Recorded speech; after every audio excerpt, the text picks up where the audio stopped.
안녕하십니까, 이진우입니다. 정부가 주택담보대출 중에 보금자리론이라는 대출의 만기를 종전까지는 아무리 길어도 30년 이상은 대출을 안 해줬는데 최근에 40년짜리 대출을 내놨습니다. 이게 30년에서 40년으로 만기를 늘리면 원금을 더 오래 나눠서 갚아도 되니까 매달 갚아야 될 원금이 줄어들어서 부담이 줄지 않겠느냐 하는 기대 때문이었는데, 실제로 현장에서는 40년 만기 상품을 선택해도 부담이 오히려 줄지 않고 늘어난다 하는 비판적인 반응이 나오고 있습니다. 왜 이런 일이 벌어졌는지 잠시 후에 알아보겠고요. 최근에 쿠팡이라는 회사가 좀 새로운 영역에 또 뛰어들었습니다. 퀵커머스라고 불리는데요. 이 편의점 업계가 타격을 입을 거라는 전망도 나옵니다. 이 퀵커머스라는 게 구체적으로 뭐고 어떤 구조로 돌아가는지 살펴보겠습니다. 지난달 6월에 미국 소비자 물가가 생각보다 많이 올랐습니다. 우리가 미국의 물가까지 들여다보는 이유는 물가가 지금처럼 계속 오르면 미국이 예상보다 빨리 금리를 올리게 될 거고, 그러면 그 결정이 돌고 돌아서 내 대출 금리에도 영향을 주고 우리나라 경제에도 영향을 주기 때문인데요. 그래서 미국의 물가는 왜 요즘 이렇게 오르는지 이것도 좀 들여다봐야 되겠습니다.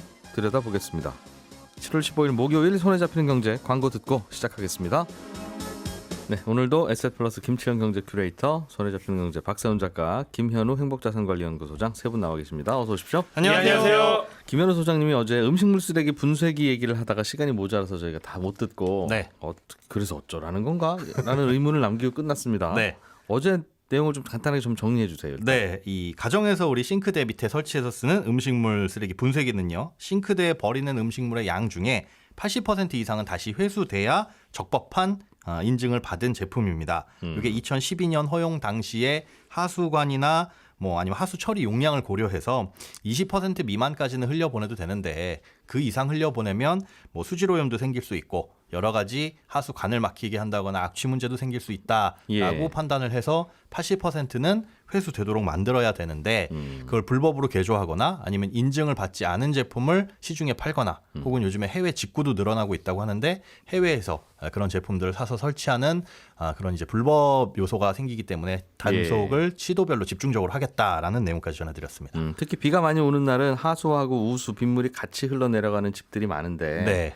그게 이제 우수처에 쌓여 있다가 용량이 너무 많으면 그냥 흘려보내야 된다는 거잖아요. 오염물의 60%가 그렇게 흘러간다고 해요. 비가 많이 오는 날에는, 그러니까 서울 같은 경우에는 80%가 생활 하수와 빗물이 같이 흘러가는 함유식으로 되어 있는데, 이게 비가 많이 오게 되면, 그래서 이제 동네 하천 같은 거 있으신 분들은 비가 조금 오면 악취가 나요 하는 게, 그런 빗물이 막 넘치기 전에 커다란 어떤 수조 같은 것에 일시적으로 물을 좀 완충하기 위해서 모아놓는 그런 장소가 있거든요. 거기에 하수도 다 들어가는군요. 네, 빗물만 들어가는 게 아니라. 맞습니다. 그런데 거기에 보면 침전물이 쌓이는데 음식물 쓰레기나 이런 것들이 쌓여 있다가 비가 살짝 오면 이게 또 부패하기 시작해서 냄새도 나고, 이런 문제들이 함유식에서는 이 문제가 발생을 합니다. 그래서 아니, 지금 우리 하수관이 100% 다 갈아서 보낸다고 해가지고 막히거나 그런 수준은 아니지 않느냐 하시는데, 그게 함유식인 덕분에 그런 거예요. 그러니까 분류식은 하수가 완벽하게 분류돼가지고 하수 처리장으로 흘러 들어가는데, 이게 옛날부터 있었던 함유식의 경우에는 하수관이 좀 넓습니다. 분류식에 비해서. 뭐가 쓸려 내려갈지 모르니까. 네. 그러다 보니까 넓게 만들었어요. 그래서 오히려 그 함유식에서는 음식물 쓰레기를 100% 갈아서 흘려보내도 지나가는 용량은 사실 충분합니다. 그래서 그때 당시 허용을 해준 것도 이거 흘러가는데 문제는 없겠다. 그런데 막판에 강에 흘러내리기 전에 처리를 해야 되는데, 가끔씩은 처리 용량이 벗어난다. 그렇죠. 요즘처럼 집중호우가 또 많이 오게 되면은 거의 60% 정도는 그냥 강으로 흘러 들어간다고 합니다. 비 올 때는 갈지 마세요 하면 되긴 되는데 그건 말도 안 되고. 네. 그리고 평상시에도 그 우스토시라는 아까 그 커다란 공간에 쌓이는 것도 있기 때문에. 그러면 이거 쓰시고 싶은 분들은 다 갈아서 버려야지. 다 갈아서 80%는 다시 꺼내올 거면 내가 왜 이걸 갈아요 하는 게 소비자들의 마음이잖아요. 그렇죠. 가장 불만일 수 있죠. 그래서 그냥 그러면 하수 처리장의 용량을 좀 늘려주세요. 저희는 다 갈아서 버릴 테니. 미국도 그렇게 한다면서요. 네, 일단 하수 처리장만의 용량이 아니라 아까 말씀드린 대로 흘러가는 그 관을 전부 다 분류식으로 해야 환경오염이 발생하지 않는데, 서울 같은 경우에는 분류화 사업을 하고는 있지만 제한적이죠. 그 땅을 다 파야 되니까 지금 그래서 80% 가까이는 함유식으로 그대로 있는 상태고, 하수 처리장 용량만 늘려가지고 해결될 문제는 아니다. 그리고 또 한 가지는 그 음식물 쓰레기를 지금은 바이오가스의 이 원료, 자원 재순환의 원료로 사용을 합니다. 그러니까 예전엔 퇴비나 동물의 사료로 주로 썼었는데 네. 지금은 한 음식물 쓰레기의 13% 정도를 이 바이오가스, 그러니까 이게 부패하면서 나오는 가스를 에너지원으로 사용할 수 있도록 이걸 점차 늘려간다고 하는데 어제 그래서 방송 끝나고 이 말씀을 드리니까 우리 제작진 중에 누군가 한 분이 하수로 다 흘려보낸 다음에 그거 다 모아가지고 바이오가스 재원으로 활용하면 되지 않느냐.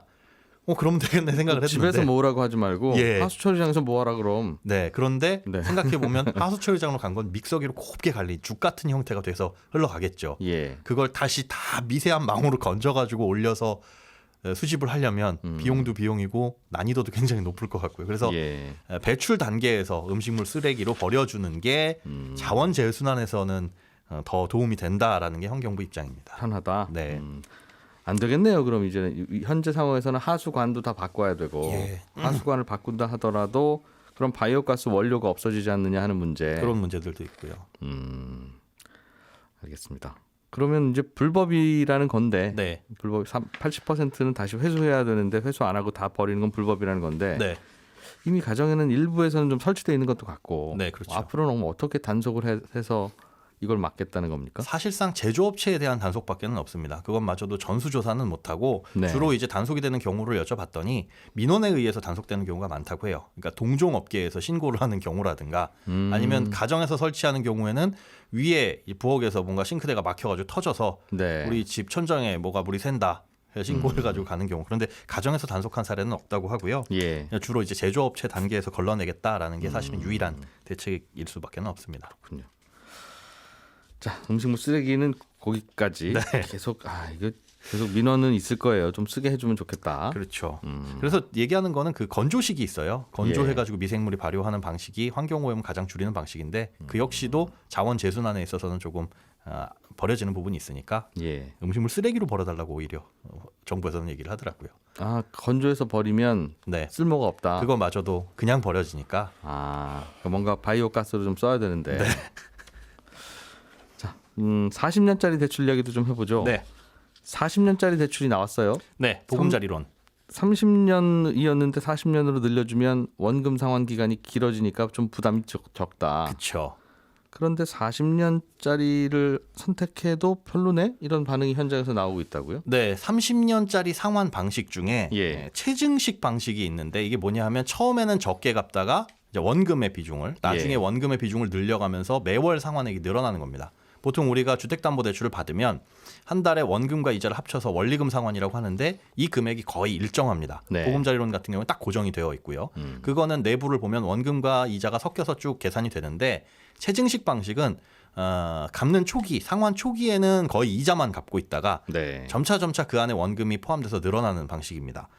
그래서 이 방식의 장점은 처음에 내가 소득이 좀 부족하다라고 했을 때는 이자만 갖고 있다가 옛날에 예. 거치식이라고 있었잖아요. 예. 그걸 생각해 보시면 돼요. 근데 이번 달엔 이자만 갚고 다음 달엔 원금 한 10,000원 정도 들어가고 그 다음 달엔 한 20,000원 정도 들어가고 이런 식으로 안에 원금의 비중이 늘어나다 보니까 뒤로 갈수록 원금을 더 많이 갚는다. 그렇습니다. 뒤로 갈수록 월급이 늘어날 거니까 네네. 일반적으로. 그렇죠. 그리고 내가 이 집에서 한 진짜 30년, 40년 살 게 아니라 한 10년 정도 살고 팔고 이사 간다라고 예. 생각하면 굳이 무리해서 지금 원금을 갚을 필요는 없지 않냐라는 분들이 선택하는 게 체증식 방식일 수 있는데 네. 40년짜리 이번 대출이 나오면서 이 40년짜리 대출에서는 그 체증식 방식이 없어졌습니다. 그러다 보니 초기에 원금을 적게 갚는 체증식 방식이 사라지니까 네. 40년으로 원금을 쪼개 갚아봐야 처음부터 엄격하게 많이 갚을 방법밖에 없으니. 네. 그래서 40년 원리금 상환과 30년 체증식을 비교했더니 예. 30년 체증식이 오히려 매월 내는 원리금 부담이 적고 이렇게 예. 되면 DSR 규제에서도 이게 오히려 더 유리한 상황이 발생을 할 수가 있는 거죠. 근데 이 체증식이라고 하는 게 자꾸 원금 상환을 뒤로 미룬다고 볼 수도 있지만 네. 말씀드렸듯이 나이가 어릴 때는 소득이 적으니까 원금 조금만 갚다가 네. 내가 안 갚겠다는 얘기가 아니지 않습니까? 막 맞습니다. 이러면서 뒤로 가면서 많이 갚으면 되죠. 그렇죠. 그거 왜 안 해줍니까? 30년짜리에서는 그거 해주다가 왜 갑자기 40년에서는 끊어요 그걸. 그렇게 네. 당연히 묻겠네요. 맞습니다. 그래서 그 이유를 지금 공식적으로 내놓은 이 주택금융공사의 공식적인 이유는 예. 40년짜리 그러니까 보금자리론이나 디딤돌 대출 같은 이런 정책 상품은 기초적인 원칙이 원금 분할 상환이다. 원금을 갚아 나가도록 즉 거치식은 안 된다. 라는 게 입장인데 예. 40년 상환을 이렇게 체증식으로 도입을 하게 되면 초기에 원금 갚는 비중이 너무 적다. 10년 차까지 가더라도 전체 원금의 4% 조금 넘는 한 5% 조금 가까운 수준. 그러니까 1억을 빌리면 총 예. 갚는 금액이 500만 원 정도밖에는 안 돼서 이게 사실상 거치에 가깝다. 이렇게 되면 70년 원리금 상환의 갚는 속도와 비슷해진다라고 보고 있거든요. 예. 그런 이유에서 40년짜리 상품에서는 네, 체증식을 도입하지 않는다. 너무 그렇게 라는 가파르게 체감 이렇게 하지 말고 그러면 네. 그래도 30살도 월급을 받기는 받으니까 그럼 그렇죠. 초기에는 그걸 조금 좀 높이고 그리고 나서 약간 완만하게 산으로 올라가도록 하면 되는 걸 네. 이렇게 깎아지르듯이 가파르게 만들어 놓고 왜 이렇게 초기에는 안 내 이러면 알겠어요. 김현우 소장님한테 뭐라고 하면 안 되죠? 아닙니다. 뭐라고 하셔도 됩니다. 저도 이 이유를 조사를 하면서 조금 예. 궁색했어요. 아, 이게 과연 이유가 될까? 그럼 30년짜리도 그럼 많이 갚냐 보면 30년짜리도 10년이 지난 시점에서 보면 전체 원금 중에 10%도 채 안 갚거든요. 그러니까 1억을 빌렸으면 1,000만 원도 안 갚게 한 900만 원 정도 남짓한 돈을 갚게 되는 겁니다. 원래 어차피 그런 상황인 걸. 그런 상품인 거고 그런 방식인 거고. 근데 이게 주택담보대출을 빌려서 원금을 다 갚아라 20년이든 30년이든 그 안에 네. 그 개념이 갚으면 좋죠. 네. 저라고 뭐 혹은 소비자라고 원금 남겨놓고 싶겠습니까? 네. 집값이 오죽 비싸야지 원금을 다 갚죠. 그렇죠. 그러니 이제 뭐 집값이 더 올라가면 더 마찬가지일 텐데 내 월급이 그렇게 따라 올라가지도 않을 거고. 맞습니다. 그러면 어차피 다 갚고 이 세상을 떠난다라고 하는 건 어차피 불가능하다면 네. 불가능할 거 아니겠습니까? 그렇죠. 아니면 월급을 올려주든가 네. 출연료를 올려주든가 맞습니다. 그러면 이제 다 갚으면 좋지만 네. 다 못 갚을 수도 있으니 이제 못 갚는 거를 감안하고 대출을 해줘야 한 달 상환을 얼마를 하고 계획을 짜지 이러면 계획 다 안 잡힐 거예요. 어려워집니다. 그러면 이제 부모님한테 물려받을 돈 있는 분들만 집 사서 대출 받아서 이렇게 할 수 있는 구조가 또 되는 거라서 좀 고민을 좀 해야 되지 않을까. 네. 예. 40년짜리 나왔다. 야 한번 해보자 하는 분들은 조금 실망했을 것 같아서. 네, 그래서 두 가지 딱 요것만 머리에 넣어두시면 될 것 같습니다. 예. 30년 체증 방식은 39세 이하까지만 되는데 네. 8년 차에 40년짜리 상환액을 초과합니다. 그래서 8년 안에 내가 대출을 갈아엎거나 딴 데로 간다라고 한다면 30년 체증 방식과 40년 원리금 상환 둘 중에서 8년을 기점으로 두고 유리한 걸 선택하시면 됩니다. 예. 박세훈 작가님, 네. 쿠팡이라는 회사가 네. 퀵커머스 시장에 뛰어들었다는데 일단 퀵커머스가 뭔지 좀 설명해 주세요. 빠르다는 의미의 영어 단어 퀵에다가 상거래를 뜻하는 영어 단어 커머스 합친 건데 주문하면 빠르면 30분, 늦어도 2시간 안에는 배달이 되는 겁니다. 우리가 남한테 물건을 보내는 방법에는 택배도 있고 퀵서비스도 있는데 퀵서비스는 빠르게 보낼 수 있다는 장점이 있는 대신에 비싸죠. 보통 한 10,000원 이상은 하니까. 예. 택배는 가격은 상대적으로 싼데 시간이 꽤 걸린다는 게 단점이고 이 둘의 장점을 짬뽕한 겁니다. 예. 택배 가격으로 퀵서비스를 받게 한다는 건데 2년 전에 배달의 민족이 이거 처음 시작했을 때가 이제 한 30분 빠르면 늦어도 2시간인데 쿠팡이 지금 최근에 서울 일부 지역에서 시작을 했는데 쿠팡은 주문하면 15분에서 늦어도 30분 안에는 배달해 주겠다는 겁니다. 예를 들면 그럼 편의점에서 저 우유 하나만 사다 주세요 해도 30분, 15분 안에 온다는 거예요. 그렇습니다. 15분은 너무 빠르지 않습니까? 그러니까 일단 지금 송파구 지역에서만 하는 거니까 예. 송파구 안에는 15분 안에는 갖다 줄 수 있다라는 거죠. 예. 어떻게 하길래 15분에 가능해요, 그게? 이걸 주문을 하면 라이더가 편의점에 들려서 그 물건을 사고 배달해 주는 건 아니고 종전에는 그렇게 했죠. 요기요가 그런 모델로 했었었는데 다니던 라이더분들이 이거 내가 할게요로 딱 잡으면 네. 그때 어디 편의점 가서 우유 네. 사서 이제 그 때까지 배달해 그게 드리는. 요기요 모델이고 배달의 예. 민족이랑 쿠팡 모델은 뭐냐면 지역 거점에다가 아주 작은 물류센터를 만들어 두는 겁니다. 거기에 우유 갖다 놓고 미리. 그렇습니다. 재고를 예. 미리 쌓아두고 배달이 들어오면 그때 그 창고에서 물건 가지고 배달을 시작하는 겁니다. 아, 바로 출발. 배달의 민족이 30분에서 2시간이 걸리는 이유는 뭐냐면 배달의 민족은 음식 배달하시는 분들에게 주문이 들어가는 거기 때문에 네. 바로바로 배치가 안 될 수가 있어요. 그렇겠죠. 주변에 그렇죠. 배달원이 없으면 좀 기다려야죠. 그렇습니다. 근데 예. 쿠팡은 창고에 직원을 상주시켜 놓습니다. 라이더를. 그래서 주문이 들어오는 즉시 바로 물건 갖고 떠날 수 있게끔 만들어 놓은 겁니다. 그래도 주문이 많이 몰리면 배달원 다 나가셨는데 주문은 네. 들어오네. 네. 어디까지 돌아오세요? 하면 아직 못 돌아오고 계시고. 네. 그럴 수도 있겠네요. 그럴 수도 앞으로는. 있죠. 구조는 그렇다. 구조는 그렇습니다. 예.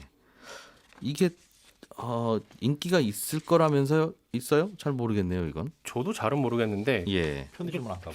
굳이 편의점을 안 가고 배달을 시킬까 했더니 배달의 민족이 작년에 냈던 감사 보고서를 보니까 예. 2년 전에는 배달이 한 500억 정도였는데 예. 작년에 2천억이었어요. 4배 가까이 증가한 거죠. 웬만큼 쓴다는 겁니다. 수요가 있다는 겁니다. 그렇습니다. 사실 옷 입고 하고 나가는 게 또 번거롭기도 해요, 그죠? 그렇습니다. 또 그런 나가기 것도 전에 있고 화장하고 그래야 되는 분들은 또 더 번거롭고. 1인 가구들이 주로 편의점으로 많이 가는데 1인 가구가 가도 편의점에서 파는 거는 좀 많을 때가 있어요. 양이 한 번에 쓰기에는. 근데 요런 데서 하는 건 뭐냐면 되게 소분해서 팝니다. 계란 하나. 소분된 호박, 계란 하나, 소분된 두부 이런 식으로. 바나나 2개. 그렇게 팔다 보니 1인 가구들이 사용을 점점 더 많이 늘릴 거라는 게 업계 예측입니다. 배달비는 얼마나 받습니까? 배달비는 쿠팡 같은 경우는 지금 2,000원 받고 있고요. 배달의 민족 같은 경우는 최소 10,000원 이상을 주문해야 되고 첫 달은 무료인데 그 다음부터는 금액에 따라서 차등을 두고 있습니다. 라면을 끓이려고 하는데 아이고 계란이 없네. 나가기는 너무 귀찮아. 그러면 2,000원 드리고 계란 하나를 이렇게 부탁드려서 사올 수도 있다. 하나씩 파는지는 모르겠지만. 최소 금액이 있죠. 최소 금액이. 편리함이 시장에서 무서운 거니까요. 근데 예.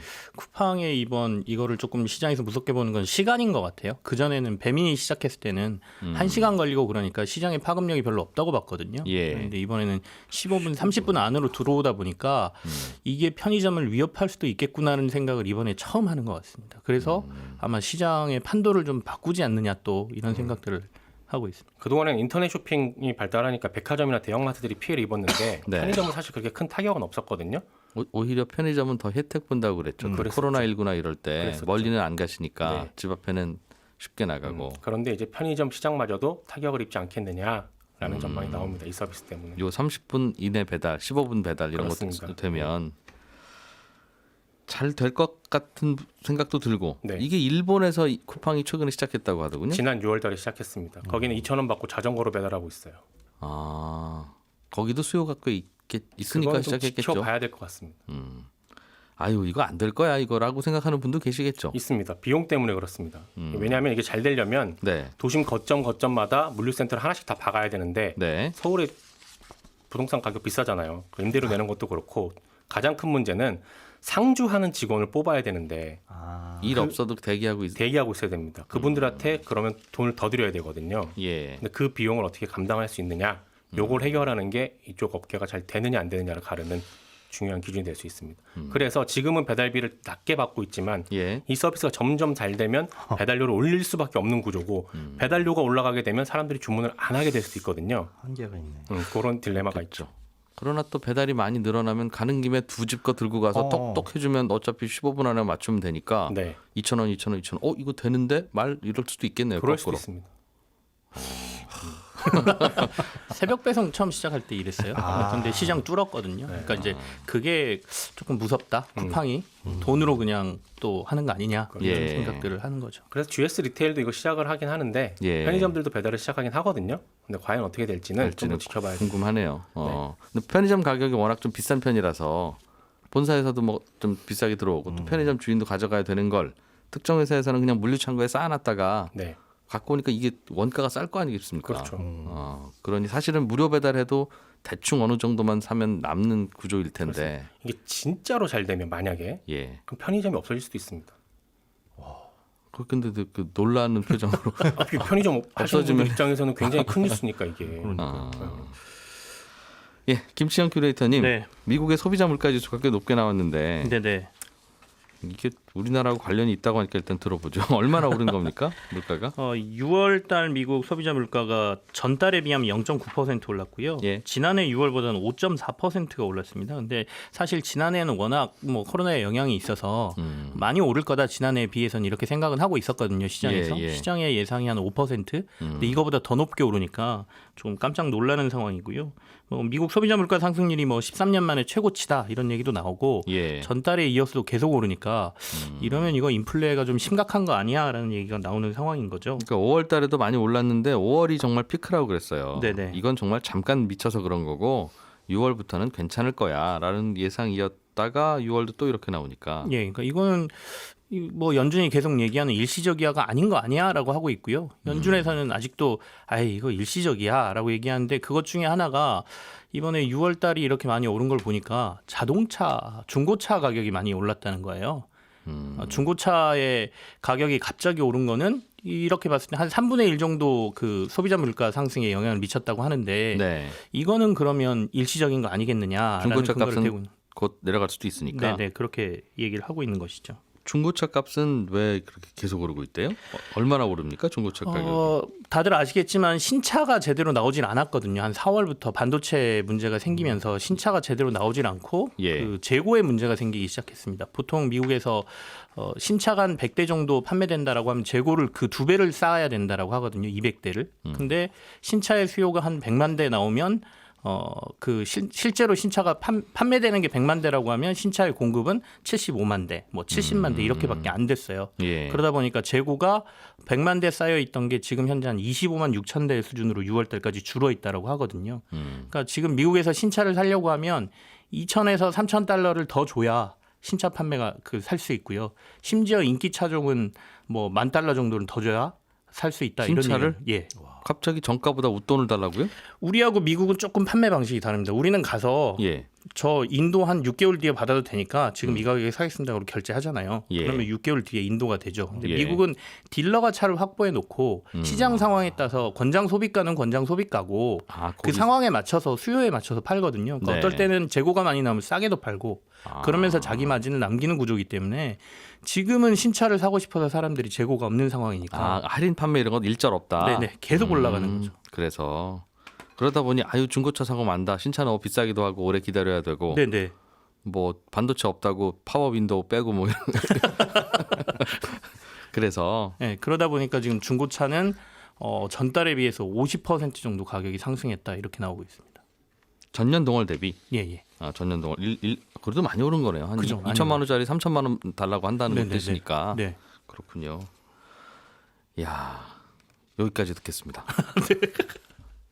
예, 이렇게 중고차 가격이 계속 오르듯이 물가가 계속 오르면 미국이 이거 일시적이 아니라면 금리를 좀 올려야 되겠다라는 이야기를 하게 될 수도 있어서 그게 돌고 돌면 우리나라 주식시장도 별로 좋지는 않을 거고 그런 걱정을 한다는 게 오늘 미국의 중고차 가격 공부한 이유였습니다.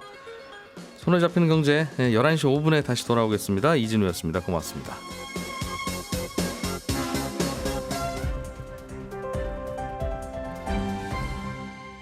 경제를 생각하는 사람들의 즐거운 습관. 이진우의 손에 잡히는 경제.